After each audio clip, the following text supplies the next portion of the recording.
ce sarauniyar duka jama'iyyu mu ɗauke ta saboda za ta goya mu marayu. Ruwa ce daga rabbana mu kurɓe ta mu rayu.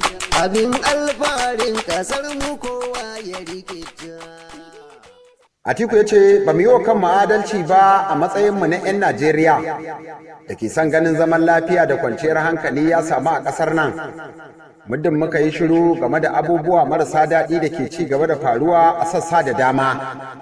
Abin tashin hankali ne matuƙa yadda 'yan ta'adda ke ci gaba da sanya razani da fargaba a zukatan 'yan Najeriya. Waɗanda a yanzu wanda ke kan hanya ko cikin gida ko makaranta ba shi da tabbacin tsaro a inda yake. Muna tsaka da fargaba da alhinin satar yara 'yan makaranta a jihar Neja wanda ake ƙoƙarin kubutarwa, sai gashi kuma mun wayi gari da samun labarin sace wasu ɗalibai mata har guda 300 a makarantar sakandare da ke ƙaramar hukumar Marafa a jihar Zamfara.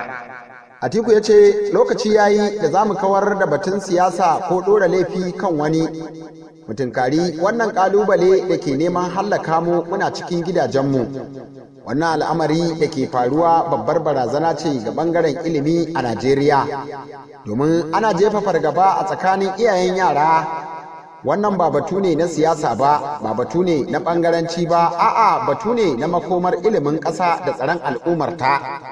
Atiku ya ƙara da cewa ina amfani da wannan dama wajen addu'ar Allah ya kubutar mana da waɗannan yara da sauran waɗanda ke hannun 'yan ta'adda cikin ƙoshin lafiya.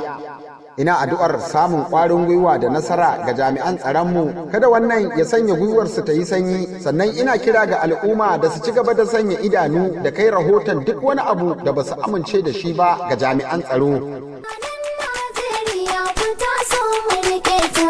PDP kin zame itacen mu na daji, mutanen Najeriyar mu kowa ya da zaji.